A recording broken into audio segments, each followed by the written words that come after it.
Chapter 60. The Crotch. Out of the trunk the branches grow, out of them the twigs. So in productive subjects grow the chapters. The crotch alluded to on a previous page deserves independent mention. It is a notched stick of a peculiar form, some 2 feet in length, which is perpendicularly inserted into the starboard gunwale near the bow, for the purpose of furnishing a rest for the wooden extremity of the harpoon, whose other naked, barbed end slopingly projects from the prow.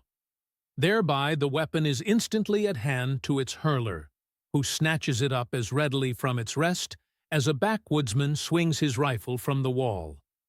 It is customary to have 2 harpoons reposing in the crotch, respectively called the first and second irons.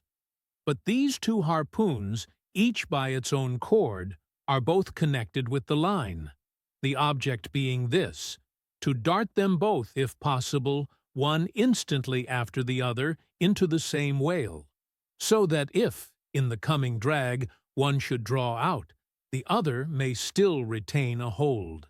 It is a doubling of the chances, but it very often happens that owing to the instantaneous, violent, convulsive running of the whale upon receiving the first iron, it becomes impossible for the harpooner, however lightning-like in his movements, to pitch the second iron into him. Nevertheless, as the second iron is already conned with the line, and the line is running, hence that weapon must, at all events, be anticipatingly tossed out of the boat, somehow and somewhere. Else the most terrible jeopardy would involve all hands. Tumbled into the water, it accordingly is in such cases. The spare coils of box line, mentioned in a preceding chapter, making this feat, in most instances, prudently praisable. But this critical act is not always unattended with the saddest and most fatal casualties. Furthermore, you must know that when the second iron is thrown overboard, it thenceforth becomes a dangling, sharp-edged terror, skittishly curveting about both boat and whale, entangling the lines, or cutting them, and making a prodigious sensation in all directions. Nor, in general, is it possible to secure it again until the whale is fairly captured and a corpse. Consider now how it must be in the case of 4 boats, all engaging one unusually strong, active, and knowing whale.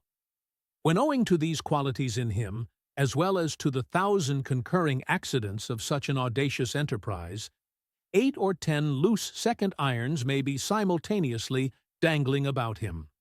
For, of course, each boat is supplied with several harpoons to bend onto the line should the first one be ineffectually darted without recovery. All these particulars are faithfully narrated here, as they will not fail to elucidate several most important, however intricate passages in scenes hereafter to be painted.